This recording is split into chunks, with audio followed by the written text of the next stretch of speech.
Thank you for having me. This presentation today is the extension and the rethinking of some work that I did around journalism and celebrity. And I come from a tabloid background. I was a crime reporter by trade in regional newspapers, and then went off to the nationals and was kind of shocked at the level of unethical practices, and quit and spoke out about some of the practices that I found there. And I particularly focus on elements of attack journalism and criminalisation. But what I'm really interested in is how journalism, as I found it, was much more of a popular culture that interacted or intercommunicated with other aspects of popular culture. And I never expected to kind of scroll back as far as I did and go back to 18th century press in my first book. And I now find myself, I was just mentioning, in 1560s theatre as the origins of some aspects of journalism, which I didn't expect. And so that's going to be the major focus today, is going to be at the origins and what came before the kind of mass journalism as mass media that we might understand today.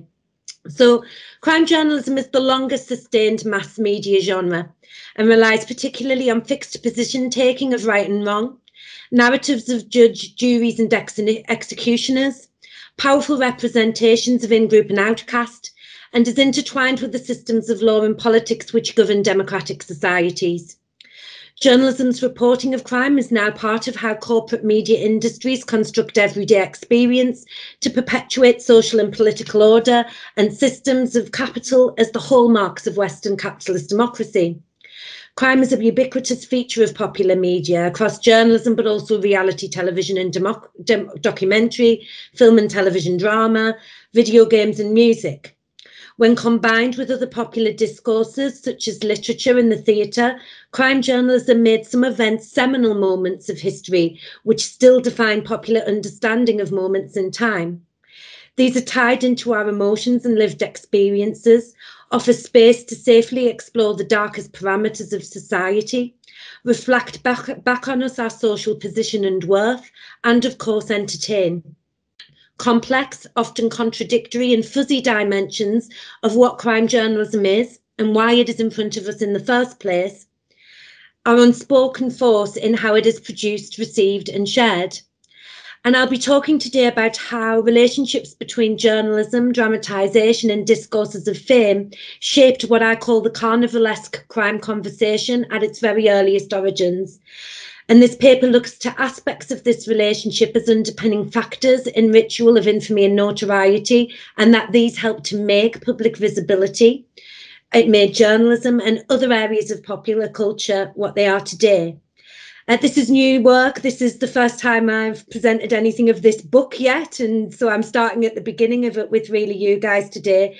And one of the reasons I've decided to discuss it here is that I wanted to kind of mine your brains, particularly around some of my arguments around theatre, literature and journalism for public performance. And as you will see here, this originated with actors in the theatre, including the public reading of early journalism, and how they impacted on news's relationships with crime. So I'm hoping to kind of go through these first three chapters, the kind of predominant arguments from it, as part of the book Journalism and Crime, which is out next year. Let me just see if this has worked. Have we changed slide? Your end, great.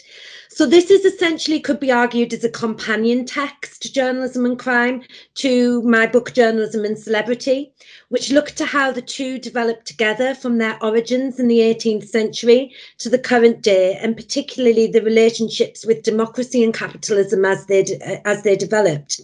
And when I looked to the relationships between celebrity and journalism, key elements emerged around attack journalism, and in particular how representational criminalisation, that is portraying individuals as criminals, is a long-standing press practice and a means by which the press jealously guard the social, political and economic order and their position of power within it. Attack journalism is one of the longest sustained discourses of news, which simultaneously celebrifies, it makes someone famous, and vilifies. Because this emerged as part of the growth of celebrity culture in the 18th century, my focus so far has been on the celebrity journalism interplays and how we might tackle cultures of attack. I argue in my conclusion to this text, a conclusion called What's to be Done, about what needs to be done across institutes of learning like ours, in terms of research, in terms of regulatory code for journalists, and by journalists themselves in newsrooms. But as I've considered this in more detail, what I realised is we needed better understanding of pre-existing discourses of fame, and particularly the tools and techniques of notorification, that is strategically making someone notorious for specific purposes. What this draws on is tools that long predate mass media, actually, that media at its very earliest origins. And as I scrolled back to consider the emergence of crime journalism, I found from the early modern period, there were vibrant intercommunications between print and printed news, the theatre and the performance of ballads, and at the pens of some key writers who were working across all of these things at once. The simulacral actions of news media and its extremities, the creations of monsters as mostly momentarily visible but occasionally enduring criminal stars, I'm doing sorry for inverted commas, criminal stars, is one of the most sensational aspects of crime reporting. But that's really a late 19th and 20th century phenomena, and I'm not going to get that far today. What I'm going to be looking at here is the beginnings and how they played a part in the political reformation and formation of what is criminal and what we understand as criminality, our understanding of self, and the interplays between social ambiances and spectacles and entertainment. Symbolically heavy narratives of heroes and villains, innocence and guilt, victim and perpetrator, and class, gender, age, and racial stereotypes and archetypes can have varied effects and can create what we might describe as active mythologies. On one hand, they limit focus of crime on certain groups, blinding audiences to the wrongdoings of those who hold the most political and social power, and often focusing instead on those who hold the least. On the other hand, they can aid debate surrounding criminal actions and social reasons for them, and the political actions we should make in order to make our societies of consensus, which I'm a believer of democracy of consensus, function better. Analyse journalism as a popular culture and its relationships with other popular cultures, I would argue, have much to teach us about the place of it in systems of law and order, the political, societal and personal aspects of our lives, how we understand our own social worth, and the commercial interests of media and the commercial interests of the media industry that shape these things. Sorry. So crime as narrative and the relationships between print discourses and notoriety emerged in early modern societies of late 16th and early 17th century, which were characterised by shifts in monarchical power. My pronunciation of that one I struggle with, the beginnings of capitalist imperialism, the development of organised production and distribution systems for print, and the seeds of crime news were sown here in ballads and pamphlets first, and then popular chapbooks and news books. And for some new writers of this age, as they were described in 1593, these new writers of this age, and this for the first time, this became a professionalised activity. They encountered the darkest depths of human experiences and established still active mythologies in relation to class, sexual immorality, outsider and insider, and what might lurk in our shadows. Contemporary accounts suggest that an entire generation of the bon bourgeois were haunted by the spectre of crime and violent disorder, and popular print drove fear through blurred lines between fact, drama, sensationalised and literary prints. Many authors of crime pamphlets and who went to courts and spoke to victims also penned drama and sensationalised ballad and literary print, which reimagined crime to offer a special kind of pleasure to audiences by which they were both educated about news facts and entertained. Reports of criminal trials during this period, which went as low as beggars and of course as high as the king himself, created pertinent representational discourses which helped shape the forms and functions of news. Boundaries between what was criminal and what was sinful was constantly blurred, as evidenced in murder pamphlets and broadsheet ballads from the 1560s onwards, which credited God for punishments for religious offences, God for detection and punishment, to newsbook reports of the 1640s, which described draconian punishments for religious offences. The linguistic and symbolic patterns that emerged in such reports often postulated the soul for condemnation, not just in court, but by pamphleteers themselves in the name of God, and by extension their readers who were directed to fear him. Symbolically prescient narratives and archetypes cloaked the realities of societal inequality and reframed what was and was not criminal into easy-to-digest narratives. Here print cultures took their first steps in developing what Roland Barthes referred to as universal languages, which allowed print news writers to, and it's a quote, take other men as objects, to describe and to condemn at one stroke. And through the creation of such myths, criminal lives served specific cultural functions. Certain groups were made to forcibly, and this is a quote from Barthes as well, forcibly fit the guilty category through links between social position or religious beliefs to criminality and creation of character traits which labelled them as objects of what Barthes would describe as easy absorption. Crime in print and crime on stage developed as a means to shape politically and socially turbulent societies, marred by plagues, pestilence, war, great fire and mob violence, and to hold a mirror to ordinary people's fears and moralities as they lived through it all.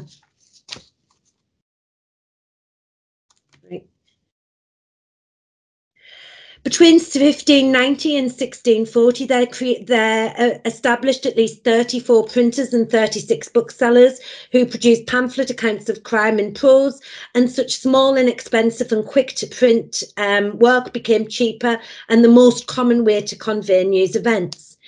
The first centre for writing such works, and again this was across both popular culture and early journalism, was around Grub Street in London.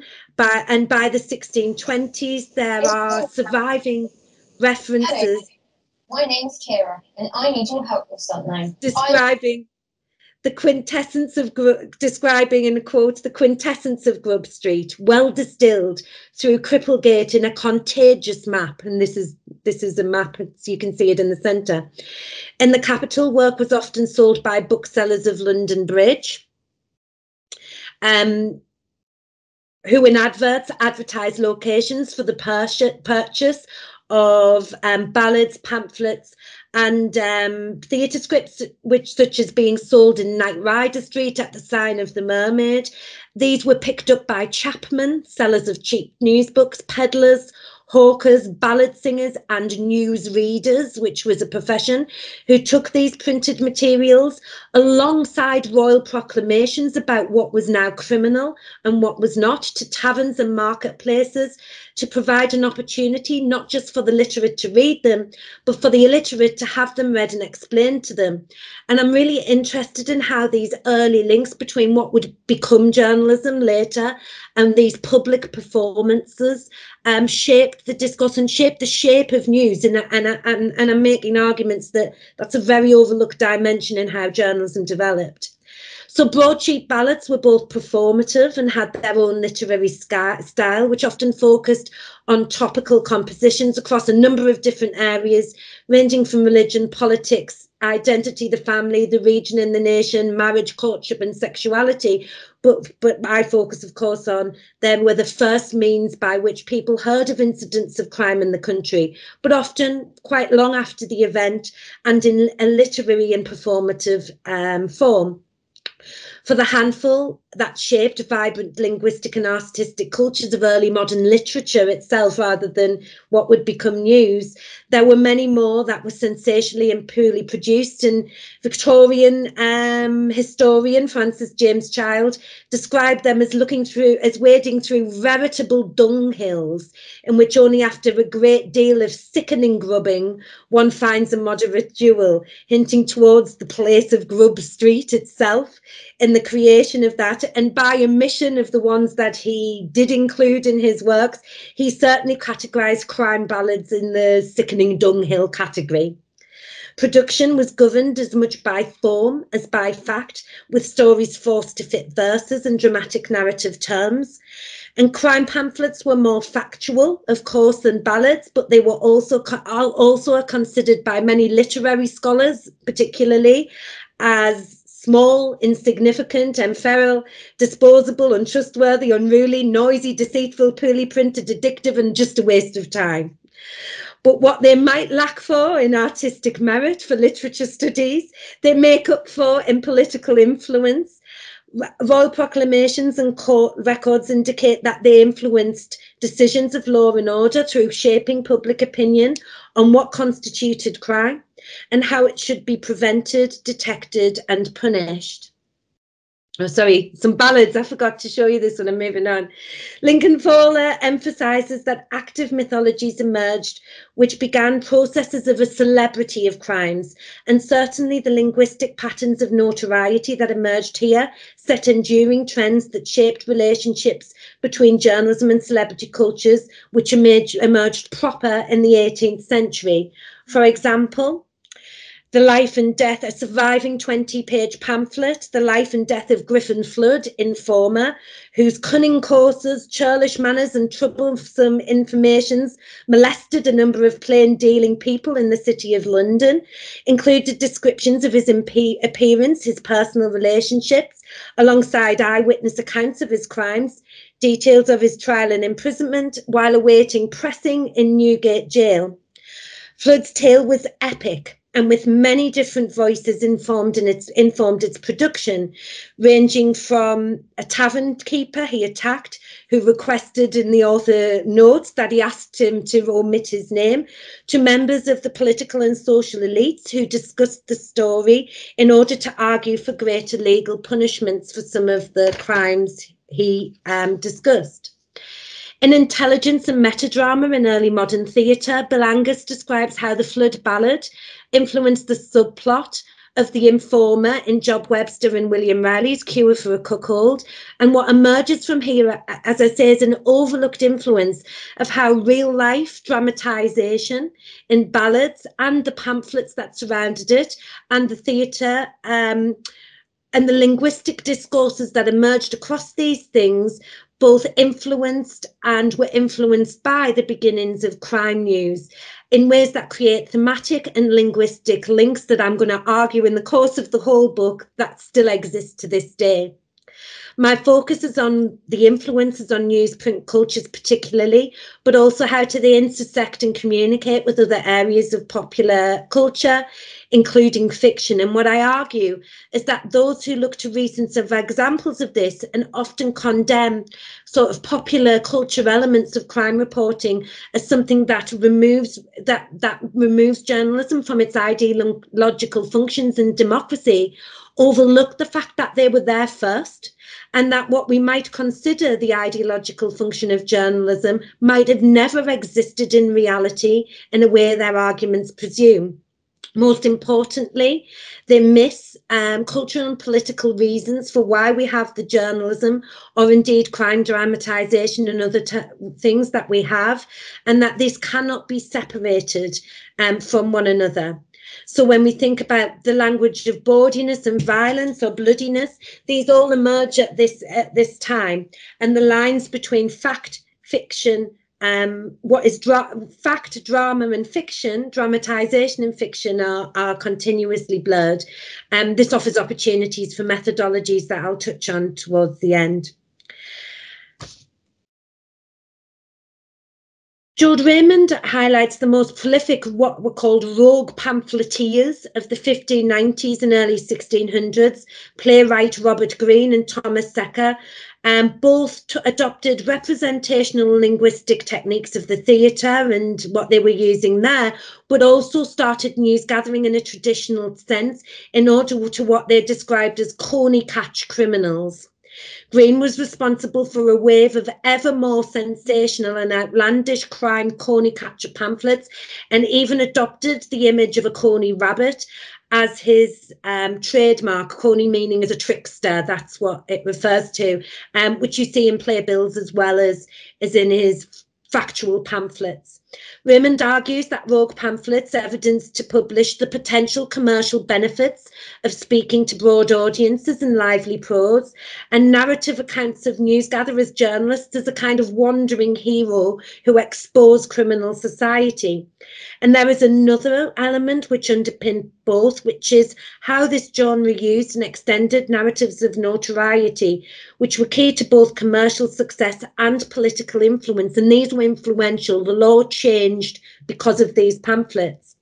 Notorification, which is a term I've come up with and I'm playing with and that I'm going to come back to towards the end, emerged here as a process by which individuals were made notorious or infamous by pamphleteers who recognised the value or values of their visibility. At times, these were mutually beneficial exchanges, with some vagabonds, particularly romanticised highwaymen, given a cut of the profits in return for telling their stories.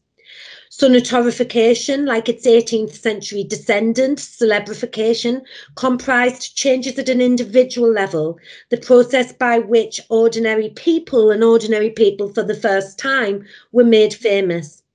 Pamphleteers both reimagined a public to speak to and aimed to fashion public's opinions, and by making criminals famous, found not only greater commercial success, but a means to comment on political and social issues and argue for change. By the 1640s, cases of specific criminals dominated pamphlet production, and the political aspects of notorification became ever more evident. While the Appy includes accounts of the daring deeds of highwaymen within the genre of rogue literature, because of similarities in what she says, form, content and narrative, there was significant difference in representational values and purposes. Many pamphlets about highway hectors were openly politically partisan, with celebration and condemnation often based on writers' allegiances, and we get into the royalist Puritan allegiances here. The most notorious highwaymen of the 17th century were royalists, James Hind, a friend of Charles I, and Claude Duval, who it was claimed travelled to England in the entourage of Charles II after the restoration of the monarchy in 1660. Accounts emphasised heroism and sex appeal and tied it to this royalist ethos of good discipline and festive traditions, set in direct opposition to the Puritan ethos of godly discipline and moral reformation. Dozens of pamphlets survive that account their fateful fortunes and creative cunning, including ones claimed to be written either by or with these men. And in contrast to notorious rogues who were portrayed often as predisposed to criminality as a result of their social class, they were working class, these were gallant gentlemen who were said to have only turned to robbery because they were caught up in social and political events beyond their control.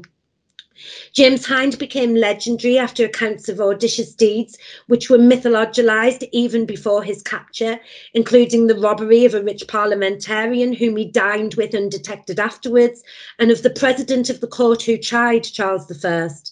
There were at least 16 pamphlets that survive, which account his heroism during the Civil War, his life as an unparalleled thief, that's a quote, humble petitions in support of the royalist code at his trial, and the many accounts of his merry conceits, it was described as witty pranks.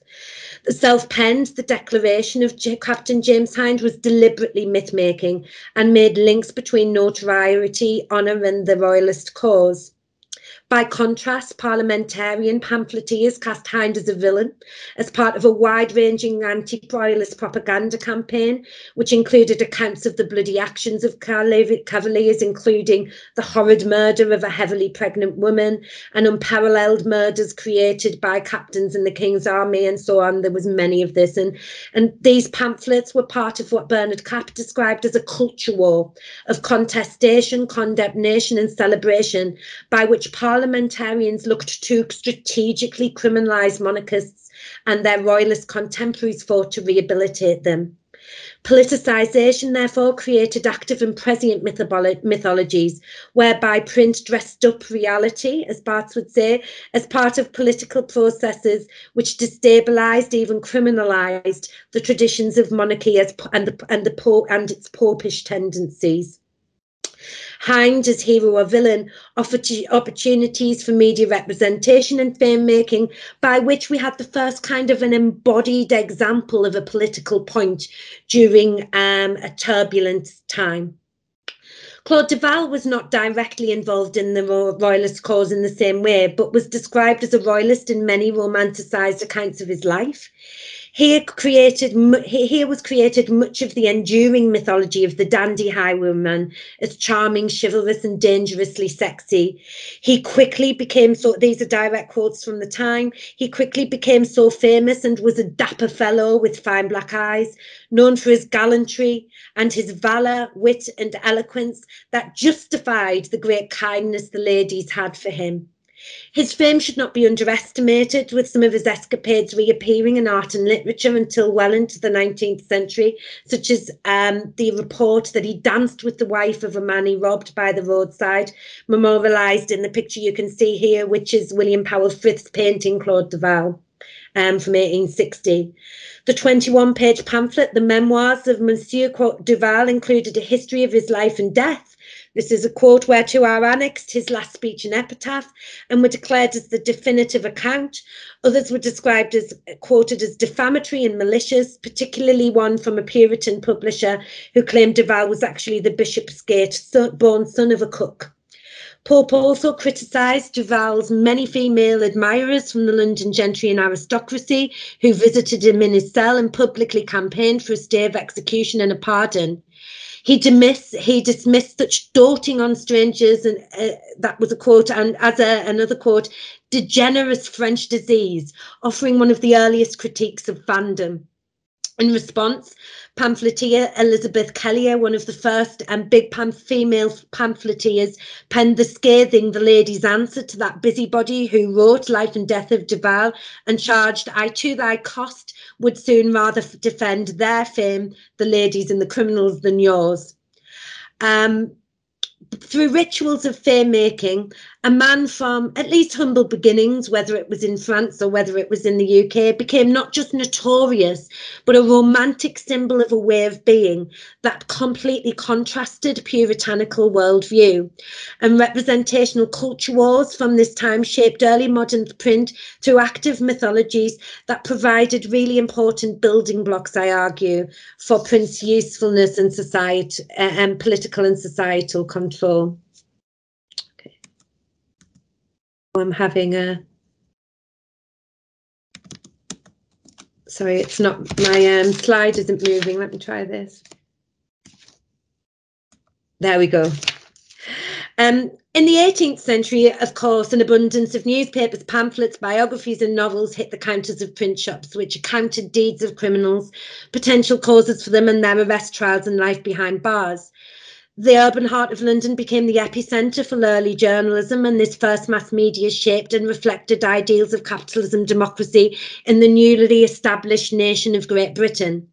How fickle fate and shifting social circumstances might lead to criminality became a common cultural theme, depicted in news, art, literature, the theatre, biographies, pamphlets and periodicals, and many writers produced prime content across several of these varied platforms. In their printed lives, notorious criminals often embodied and verbalised the potentials and pitfalls of this urge of flux, and of course pictorial sequences and biography showed fictional and real people, middle-class rakes, celebrity harlots, idols, apprentices, from childhood into often a lamentable end in the gallows, of course, Hogarth being one of the most famous of those, but we'll talk about others too. Popular understanding of crime, at least for the literate middling sorts, was shaped both via print and first-hand experience of crime, because there was a lot of it going on, with one feeding the other. And the desire to participate, to actively participate as an audience in what became a carnivalesque crime conversation, might well have driven up levels of prosecution and the rise of law at this time. And certainly many people embraced opportunities to attend public hangings, criminal trials, and ticketed visits. And ticketed visits, you could buy them to visit prisoners in their cells.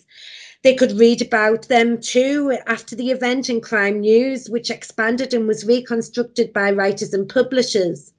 This reflected at least 2 out of 3 senses of the popular press described by Raymond Williams as key to understanding journalism's development.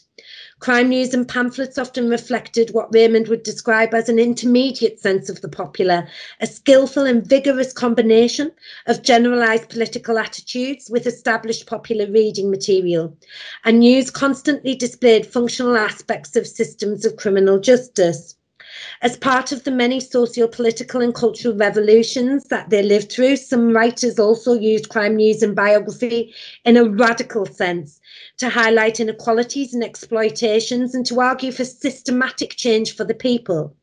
But in response, many of them were criminalised too, both in print and by the authorities and by government, and criminalised and imprisoned. And while newspapers, of course, were not yet governed by the corporate market voice forces, which Williams described as the third sense of popular, entrepreneurial publishers also often looked at crime simply because of its commercial values and because people found it entertaining. Most newspapers, of course, employed few journalists in the modern sense and instead often relied on what was furnished by readers or contributors paid by the paragraph. And the freelance writers working around Grub Street still, where they were centred for a long time, became stock figures of criminal justice circuits. But despite brokering favours from Miners Court and Newgate officials, often working 15 hours a day during quarter sessions or hanging weeks, their work consigned them to obscurity often, with many of them having little prospect of moving to politer branches of acceptable literature. They were at the time dismissed as puny witlings, willing to write almost anything to amuse and divert audiences, and were widely satirised by dramatists, novelists, and the most respectable writers who enjoyed the patronage of the rich as reflections of some kind of wider moral malaise. The satirical roundups of crime news in the Grub Street Journal criticised what they described as hack news writers for overly sensational narratives and glaring factual disparities. While this was a centre for hack writing from at least the 1630s, by the 1750s, the word Grub Street itself made Samuel Johnson's Dictionary of the English Language used as an adjective describing popular low-cost print. And some of the criticisms of grubs or hacks at this time are remarkably similar to contemporary condemnation of the worst aspects of tabloid news and how they use crime and highlight immoral news gathering practices, ethical malaise, that all is for profit, and the ephemeral nature of content, and that the popular culture of theatre and of drama are ruining what news should be. So these arguments have been around for a really long time. You cannot conceive, for example, Horace Walpole, son of Prime Minister Robert, wrote to a friend in France in 1750, the ridiculous rage there is of going to Newgate, and the prints that are published of the malefactors, and the memoirs of their lives set forth with much parade. During the mid-century crime wave of the 1750s, Robert Walpole noted, crime was now a rage, something of fashion and fandom, and it was one in which the public could actively participate.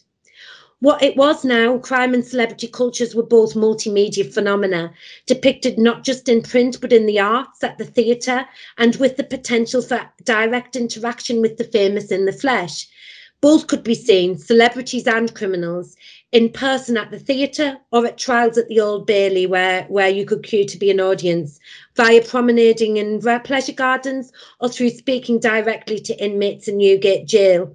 And audience cheered and jeered both at political hustings as they left public events or as they travelled to execution in Tyburn. And you can see here these dynamics in Holborn's Idle Apprentice brought together quite succinctly. The audience sitting where they could get refreshments, the rich in the parapets. So this was an audience.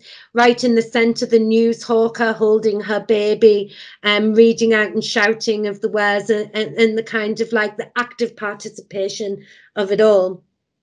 In his introduction to the lives of the most remarkable London criminals, published in 3 volumes in the 1730s, Arthur Hayward described Execution Day, or Tyburn Fair, as it's jocularly called, as he described it, as not only a holiday for ragamuffins and idlers, but for folks of all classes, where they indulge in their morbid desire of seeing the dying agonies of a fellow being, criminal or not. He also talks about how court reporting, court proceedings is another element of the theatre, and whether the court emerges from the theatre more than anything else, which I find really interesting. The affluent middle classes and aristocracy paid to watch from grandstands and scaffolds and comfort and refreshments. And in a letter in 1745, novelist Samuel Richardson of Pamela and of fame similarly described the melancholy, this is a quote, melancholy cavalcade from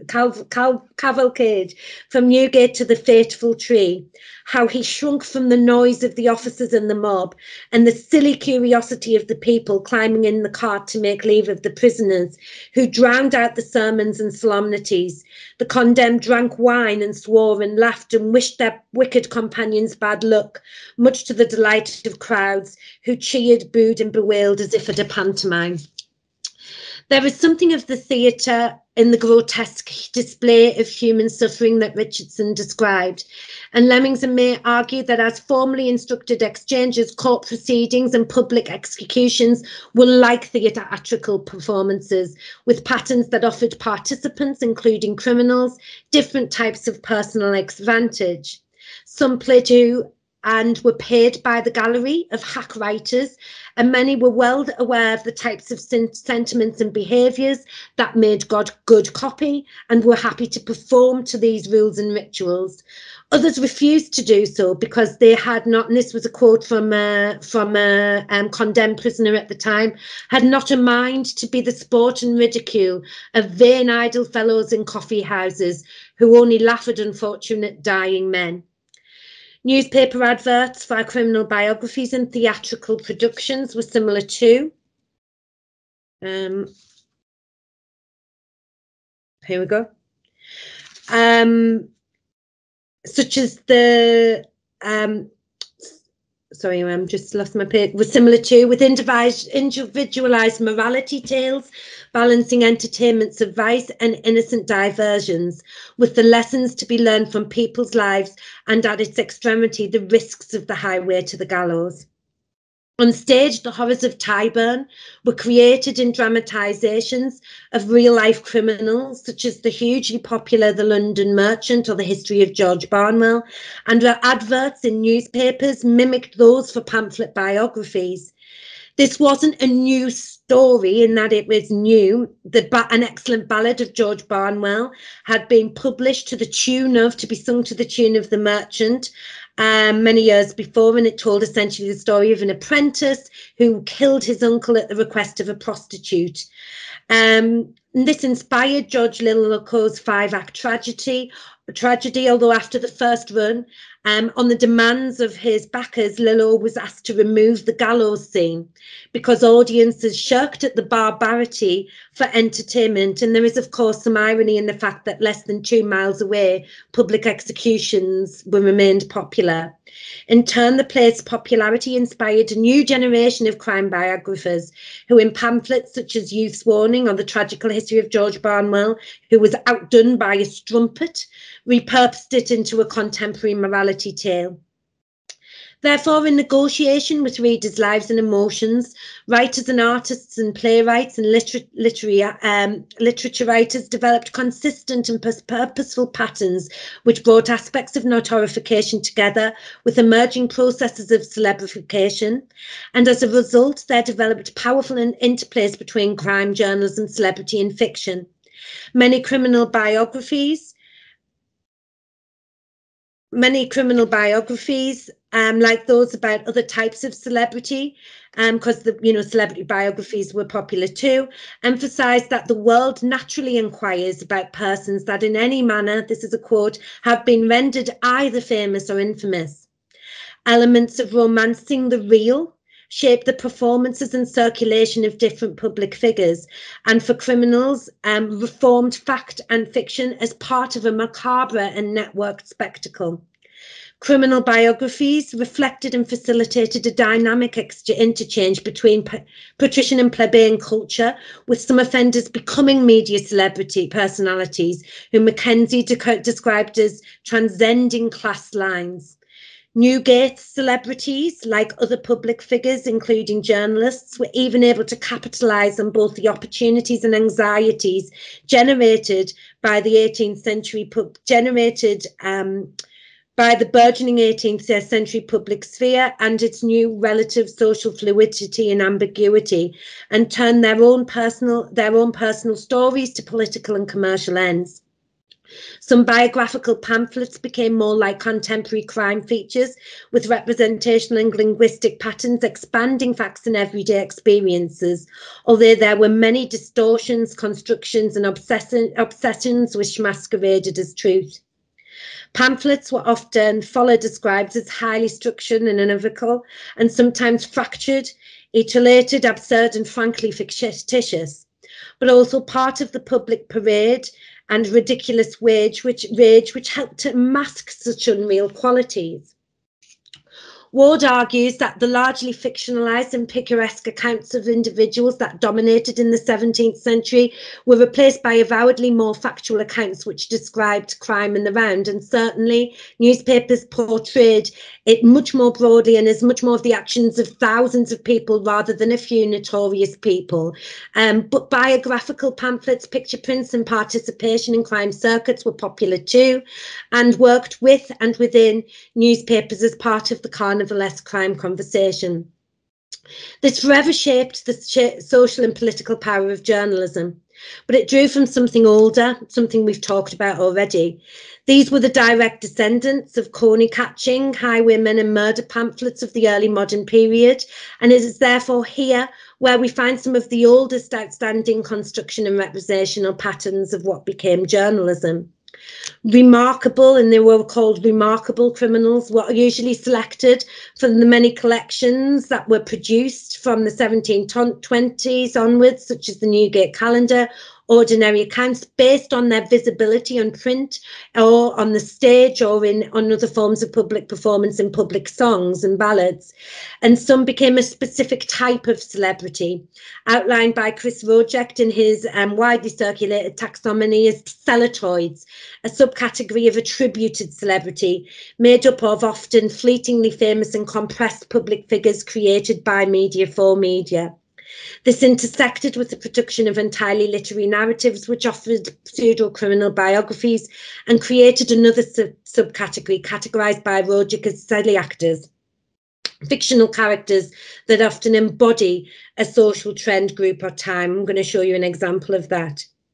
So Kate Campbell has already criticised binary analysis that keep journalism, literature and I'm adding theatre studies to that apart, and often even disparage the place of one another, not least because much content was created at the same time in negotiation with and even by the same writers. And certainly many representations of criminals were too like literary figures not to be given readers similar pleasures. This was highlighted by contemporary cultural critics too, such as James Arbuckle in his famous philosophical miscellany, it was famous at the time, considered how the press prodigiously swarmed in accounts of the fabulous adventures and memoirs of pirates, whores and pickpockets. Many simply transferred the most compelling parts of one criminal story to another in order to hold audience interest. And numerous pamphlets, for example, took the myths of Claude Duval and just simply transferred them to Dick Turpin. Even though at the time, before his arrest, he was hugely unpopular, Dick Turpin. He tortured and raped and murdered elderly people and their servants. There was a widespread campaign, but that's not what we remember. What we remember is actually Claude Duval as Dick Turpin, this kind of planting of a myth on top of him. This made the highwayman one of the most evocative and indelible familiar figures of the 18th century images, when really the discourses are older than that. And it's perhaps what the highwayman mythology reveals about the representational power of early journalism and its patterns of conventions, which mean that it is also this stuff that is the most contested form of journalism. Is it journalism? You hear about it all the time. Or is it, what is journalism if it is so? The carnivalesque and transgressive dimensions of highwayman biographies offered readers not only a form of popular entertainment, but also a means to explore the potential risks of modern society and even fantasize about a life beyond its norms, be that poverty or the rules of polite society. Fuller highlights the socio-poetic dimensions of this highwayman myth. He calls it Homo economicus, saluting the values of an increasing money-orientated capitalist culture, even as he breaks the law. And similar representational dynamics were evident across many other print circulations of celebrity culture, as I talk about in my book. Biographies about both criminals and celebrities offered specific instruction about what it meant to be in a changing world, and the functions and powers rested between their capacity to situate individualized emancipation within new parameters of capital and democracy, and through narratives of citizen and consumer. Celebrity criminals offered means to proclaim the judicious combination of instruction and amusement to moral insulation, and to generously guard social parameters and to argue for political change. And this is no better shown. In the many examples of Jonathan Wild, who was a real criminal of this time. There is no better figure in terms of political and legal commentary around this idea of individualized morality and celebrification. And he was just the most visible of all, not least because both Henry Fielding and Daniel Defoe retold his story with such purposes in mind. Wild was an infamous thief and also self-styled thief-taker general who turned in the competition, the thieves, for reward. He was a rumoured journalistic source and Grub Street writer who used his story to demonstrate how criminals could, and he had, taken advantage of London's poor policing and advertised rewards. He shamelessly collected rewards for the return of goods he'd stolen from coffee houses after adverts in newspapers, as long as there was a promise that no questions would be asked in the advert. And Daniel Defoe's The Life and Actions of the late Jonathan Wild was published shortly after his death and covered many of the key narrative points that later featured in numerous collections, such as Select Trials at the Old Bailey, written to compete with other of the kind of collection pamphlets that were emerging at that time. And Wild was included, and this is a direct quote, because perhaps no person, perhaps in any condition of life, whatever, has had so many romantic stories fathered upon him in life, or so many fictitious, legendary accounts published of him after his death. No person. I think it's an astonishing quote from the time. And the writer, with rare honesty, acknowledged that it might appear a low type of affection to claim the memoirs we are now giving are grounded on certainty and fact, saying, you know, I can't say any of this is really true, even though this is a factual pamphlet. The main story of The Beggar's Opera focuses on episodes between Wilde and another famous criminal, Jack Sheppard. And this kind of became a stock figure, of course, as well documented in other aspects of theatre too. Henry Fielding's The Life and Death of late Jonathan Wild the Great offered readers an opportunity to negotiate whatever, this is a quote, is amiable or detestable, worth of admiration or abhorrence, and be so consequently taught in a manner infinitely more effectual than my precept, what we are eagerly imitate, or carefully avoid. This instructional nature of what this means to you, how you should be.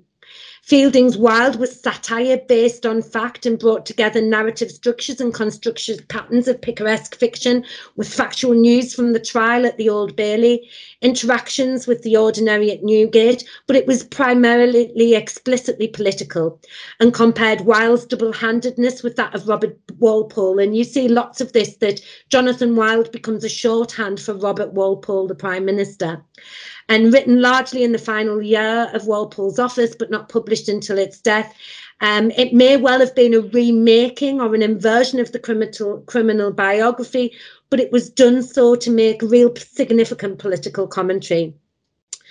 The work, of course, of Daniel Defoe offers arguably the best example of the complexities of fact fiction fame and the socio-political motivations of crime journalism. Defoe, of course, London born and bred, and his writing was primarily about capturing the life of the criminal and building his own public persona as part of it. He was employed first as a criminal reporter and a writer of many crime biographies. And these were shaped by his own experiences as a criminal and as a bankrupt in prison and court, which provided source material for other publications. As part of his varied work for Grub Street, Fleet Street, and the other areas around Paternoster Row and London Bridge, in periodicals, newspapers, pamphlets and novellas, these all became related components of his work, and undoubtedly such experiences helped shape Defoe's criminal biographies and novels and commentary on law and order. And in Crime and Defoe, a new kind of writing, Fuller declares he likely knew criminals on intimate terms, and certainly would suggest so. And while many of the crime biographies attributed to him are not at all remarkable or rather anomalous, they were particularly influential on journalism and on journalism's political power. And we see that across the purposely malleable crime accounts of the pirate Captain Singleton, of course, Moll Flanders most famously, and Roxana too, or the Unfortunate Mistress. And through this,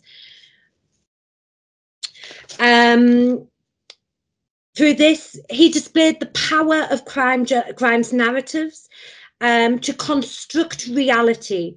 And while Defoe certainly wasn't the first writer to fictionalise criminal lives or to politicise them, he was the first writer to turn the patterns, tools and techniques of factual journalism to this purpose.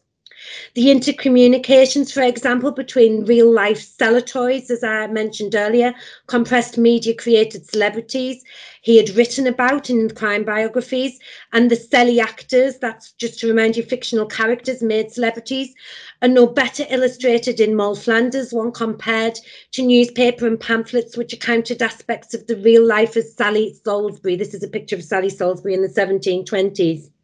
Some contemporary critics certainly made links between the two, such as James Arbuckle, who argued that your Moll Flanders or Sally Salisburys have afforded notable instances of how easy it is to gratify our curiosity and how indulgent we are to the biographers of Newgate who have been as greedily read by people of the better sort as the compilers of last speech and dying words as by the rabble. He claimed that while there may be the odd instance of crime prevention or individuals saved from criminality as a result of reading these biographies, most were of little use to this purpose and were squalid entertainment. Sally Salisbury, real name Sarah Pridden, was a celebrated lady of pleasure who shocked respectable society by being the first non-aristocrat to have a chariot, a coachman and 2 footmen, usually, of course, reserved for the aristocracy. She had 4 horses too. She was already famous when she became the lead story for many newspapers when she stabbed a gentleman client, referred only at the time to as JF, but popularly known to be Whig politician John Finch, younger son of the Earl of Nottingham, with whom she had an affair for many years. And her arrest and trial by surviving records featured across no fewer than a dozen newspapers. And Salisbury was certainly famous enough to be featured in the special edition of the most important trials from 1720 to the present time that came out in 1735, a decade after she'd been imprisoned. Her acquittal for attempted murder followed a campaign of sympathetic newspaper coverage. She was jailed for 2 years for assault instead. and sparked public demonstration. This is a quote, public demonstration of joy in venerable parts of town. Hundreds of letters from readers and influential clients, and even her victim, cried for her release and were published across newspapers, not least because people were aware of the horrific risk she faced in Newsgate, where far more people died of disease than were executed at the gallows. And she did die 6 months into her sentence. There are reports that this became an event of London mourning involving media, celebrities and the public, with reports of church bells ringing across the capital. Salisbury is cited was cited by Defoe as an inspiration for Moll, published the year before the stabbing incident. So Moll came out before she'd done the stabbing, but back when she was already famous. And thus there emerged a two-way relationship between celluloid and fictional Sally actor. Such intercommunications between news media and the early modern novel in relation to celebrity culture were both structural and thematic. And no fewer than 10 pamphlets were published giving accounts of Sally Salisbury's genuine history or authentic memoirs, which in turn echoed the construction patterns of Moll. And you can see by the advert that I've got here for both, it's just remarkably similar, strikingly similar. Both accounts presented as authentic first-person narratives and memoirs, despite one being written by a journalist about a real person and one by a journalist come author, Defoe, about a fictional one. There's some of the pamphlets I suspect are written by Defoe about Sally Salisbury, anonymously written, but I can't prove that, and it's a dangerous claim to make to literature studies people, so I'm kind of staying away from that at the moment. It's a big one. So, okay, just to come finish, there's some summary talking points that kind of are summary I wanted to discuss here today. And one is that the relationships between journalism, the theatre, dramatising literature are overlooked in understanding crime as genre and its intercommunications with and influences on systems of politics and law and order, that we're not looking at the joining up and the relationships between these things enough. To understand celebrity and what it is, this is a new claim, we have to understand how it grew first from older discourses of notoriety. And therefore, do the terms of notorification at an individual level, a person notorified, or notoritization, where a genre is notoritized or an area of media is notoritized, work in the same way that they are used for celebrification and notorification? And how might we consider relationships between fame, fandom, and representing transgression, and how might these work as mechanisms for social, political, and economic control? So I just thought they were the key thoughts to bring out today. Thank you.